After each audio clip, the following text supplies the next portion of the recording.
குழந்தைகளுக்கு ரொம்ப பிடிச்ச வாழைப்பழம் சேர்த்து சத்தான பேன்கேக் எப்படி பண்றதுன்னு பார்க்கலாம். பொதுவா பேன்கேக் மைதால பண்ணுவாங்க. ஆனா இந்த ரெசிபியில பாதி அளவு கோதுமை சேர்த்து பண்ணிக்கிறதுனால குழந்தைகளுக்கு காலை மாலைன்னு எப்ப வேணாலும் தாராளமா இந்த பேன்கேக்கை செஞ்சு கொடுக்கலாம். 1 கப் மாவுக்கு 7-8 பேன்கேக் வரை செய்யலாம்.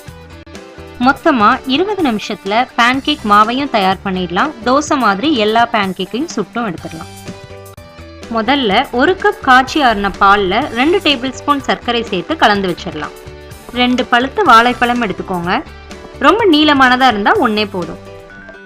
வாழைப்பழ தோலை நீக்கிட்டு சின்ன சின்ன துண்டுகளா வெட்டினதுக்கு அப்புறமா ஃபோக் ஸ்பூன் உதவியோட மசிச்சு எடுத்துருங்க.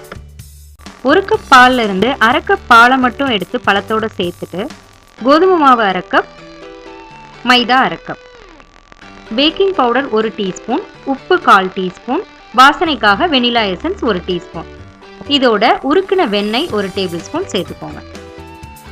இப்போ மாவு தெரியாத மாதிரி நல்லா கலந்து விட்டுருங்க. மீதம் இருக்கிற 1/2 கப் பாலையும் சேர்த்துட்டு இன்னொரு முறை கலந்துருங்க.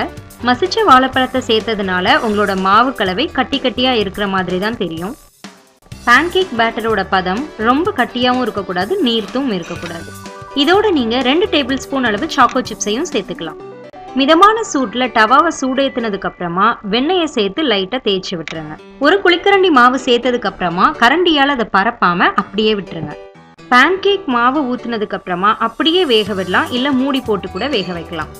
3/4 நிமிஷம் வரை வெந்ததுக்கு அப்புறமா திருப்பி போட்டு 1/2 நிமிஷம் வரை வேக வைங்க.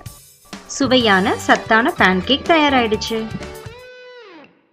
பேன்கேக் தொட்டு சாப்பிட்றதுக்கு தேன், ஜாம், சாக்லேட் சாஸ் வைக்கலாம்.